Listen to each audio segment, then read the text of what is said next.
जिप्रुस नार्जारिया बेनि मुंखौ होनोमोन जोङो जंघल होनोमोन। बेबो सासे जोंनि सोद्रोमा बुहुद राइजिं डे बा जों जानाखि आफादखौ दानो नागिरदोंमोन बे समनिफ्रायनो हाजोआव जेब्ला मिटिं जायो प्रथमबार दा बेबो दङमोन।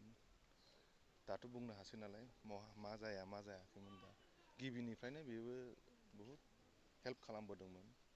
दुखुनांथावा बेनो मानसिखौ गोथां हमनो मोनदोंमोन नाथाय बेखौ बुथारनाय जादों आरोखि इनाय बागै बुथारनाय जादों।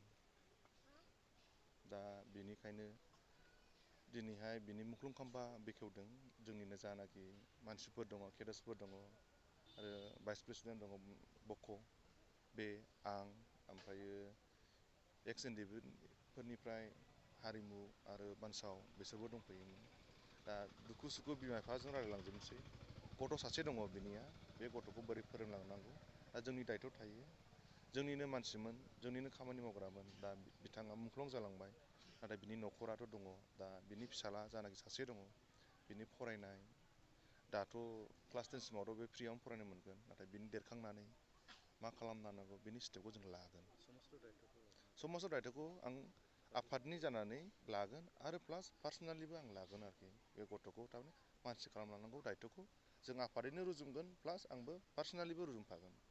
बेहाय बे गथ'नि बिफायाथ' दिनै मुंख्लं जालांबाय बे नङाखि बिफा गैला माबा गैला गथ'आ खस्थ' मोनसिगोन बे नङा फुरा गासिबो दायथ'खौ जोङो आफाद हिसाबै रुजुमलांगोन आरोखि बे गथ'नि दायथ'खौ। दा न'खरनाव नुफैबाय दा बिमाया गैया खोनानो मोन्दों उन्दै समाव जोनोम जानानै 6 मासनि उनावनो थैदों होननानै दा आरिया खोन्थादों जिप्रुसनि बिफाया। दुखुनांथाव सिबाय बिमायाखौबो उन्दै बैसोआवनो जोनोम जानाय लोगो लोगोनो 6 मासनि उनाव गोमादों प्लास दा गावहाबो रुंसारि जालांबाय एखे उन्दै गथ'खौ दा बिदिनो गालांनांबाय सिबाया। दा बेखायनो फुल दायथ'खौ जों लागोन NLFB हिसाबै आरोखि जों ज' रुजुमगोन आंल' नङा गासैबो। बिथांखौ नोंथांमोना आफादनिफ्राय गिबि मुंख्लं हिसाबै फोसावदों। औ जोंनि आफादनिफ्राय गिबि मुंख्लंआ जिप्रुसआनो। बे जोंनि सासे जोङो जेब्ला टक खालामबाय थादों बे समावनो बेखौ हमनानै गावनाय जादों सुथुरनि आखाइयाव गोग्लैनायखाय। गिबि मुंख्लं हिसाबै बिथांनि मुङाव माबाफोर खामानि मावगोन नामा? मावलांगोन जेब्ला जोंनि सुनि जानाखि हार्ड कपि मोनो बे जायोबा जों फुरा क्लियार भाबै जों खोन्थाना होलांगोन मा मावलांनांगौ मा मावलांनाङा। आरो जोंनाथ' केडेट्सफ्राबो बारा गैया 250 जन एप्रक्सिमेटलि जागोन आरो सासे मुंख्लं आरो बे 250 जन आरो सासे मुंख्लंखौ आरो नायलांनो थाखाय केपासिटि दं आरोखि हालांगोन आरोखि जों गासैखौबो केडेट्सफोरखौबो साफा साफा रिहेबिलिटेसन होलांगोन साफा साफा नायलांजोबगोन आरोखि। बिथाङाथ' 13 जुलाइआव रुंसारि जालांदों। बिनि उनावनो NLFBआ दिनै सरकारजों सावरायनो थाखाय गाहाम ओंखारबोदों। दा बिथां सरकारनि पजिटिभ नेगेटिभ मा मेसेज होयो बेयो? सरकारनिफ्राय दाख्लै 7-8 नभेम्बराव मेसेज हरफिनदों गोजौनिफ्राय बे 15 तारिखनि उनाव सावरायनाया जासिगोन होननानै पजिटिभ मेसेज हरनानै दोनदों। जिखिजाया जानाखि जोंनि डिमान्डआ एथ' गिदिरबो नङा। आङो दिनैहाय बुंनोसै आरोखि बुहुत मानसिफ्रानो कनफिउस जानानै दं खोमा मा डिमान्ड खालामदों मा सावरायदों सरकारजों होननानै। गिबियावनो जोंनि डिमान्डआ जाहैबाय रन्जन दैमारि सारा गनांगौ। बड'लेण्डखौथ' मोना कमप्रमाइस जाबाय नाथाय जानाखि बड'लेण्ड सोमावसारनायाव दुखु खस्थ' सहायनांदोंमोन बिसोरथ' गनांगौना। बेसोरखौ दोननानै जेलाव दोननानै दि आं दा जुदि चेयाराव जिरायनानै जुदि बड'लेण्ड मोनबाय होनबाथ' जाया। एक्सुवेलि आंनि साननाय पार्सनेल साननाय बियो। दा बेखायनो जोंनि डिमान्डआ जाहैबाय रन्जन सारा गनांगौ बे फार्स्ट डिमान्ड। जानाखि केडेट्सफोर दंबावो दा जेलाव बड'लेण्ड सोमावसारनायाव जानाखि दा जेलाव दङ बिसोर गनांगौ। सिमाखौ जोङो दानख'नायखौ जों मालाबाबो लुगैया। जानाखि मोनखानाय नांगौबा फुरा सिमाखौनो बानायना होजोबथों जोंहा बारायनायाव खहा गैया। दानख'नाय होननाय जिनिसाव जोंहा खहा दङ। ओमफ्राय जानाखि दा केडेट्सफोर दङ दा बिसोरनि थाखाय रिहेबिलिटेसन होलांफिननांगौ आरो गभर्नमेन्टआ।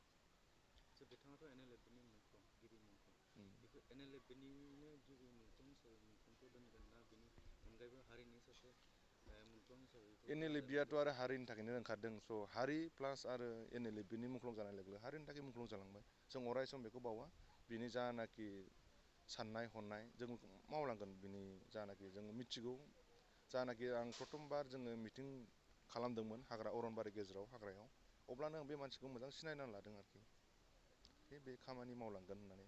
मावलांदोंबो सिबाया जानाखि बे कालेक्सनाव ओंखारदोंमोन दा थगायजानानैसो लेंहरनानैसो फान्दाय जानानैसो गावथार जादों नङाबाथ' गावथार जायामोन बियो जोंनिनो मानसियानो दङ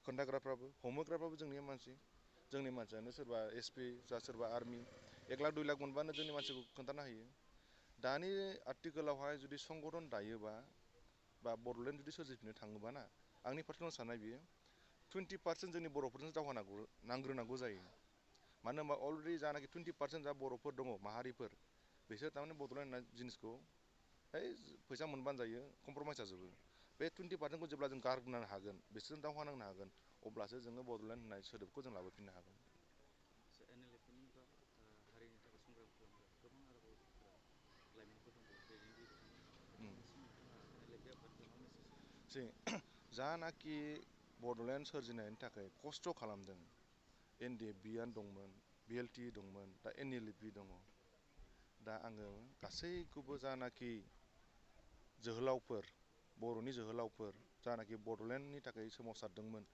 दुखु खस्थ' खालामनांदों बिसोरनो थाखाय गासैबो मोननांगौ मोन्थायफोरखौ जुदि गभर्नमेन्टआ होनो हायोबा आंहा बेहाय जेबो आपत्ति गैया खिन्थु होनो हायाबा खिन्थु आं नागारालै बे खिन्थु सिदा